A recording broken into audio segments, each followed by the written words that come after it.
Eriz ichib kelyapti, lekin ketishga, ajrashishga imkoningiz yo'qmi? Janjal qilmang. Unga ichkilik bilan birga yashashni xohlamayotganingizni aniq bildirib qo'ying. U ichgan paytda unga xizmat qilmang. Ovqat suzmang, kiyimini yuvib bermang. U bilan gaplashmang. U o'ziga kelgandan keyin esa, men ichkilik hidi kelib turgan erkak bilan bitta xonada uxlashni o'zimga bilmayman. Bugundan keyin ichib kelsangiz, meni boshqa xonada yoki boshqa sharoitda ko'rasiz. Erkak qanday o'ylaydi? U sizni yig'lashingizni, yalinishingizni kutganida. Siz esa unga o'zingni hurmat qilmasang, men ham seni hurmat qilmayman degan ishorani berdingiz.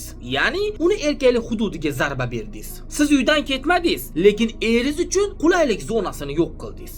Endi ichib kelish unga oilaviy janjaldan ham qimmatroqqa tushadi. Unga uydagi begonalik yoqmaydi. Ketish shart emas. O'zingizni chegarangizni o'rnating, shuni o'zi yetarli. Bu videoni eri ichishidan nolib yurgan dugonalaringizga yuboring va mana shunday amaliy maslahatlarni o'tkaza olmasligi uchun menga obuna bo'lishni unutmang. Ammo shu videoga ham erkaklar negativ yozsa qoyilman boru.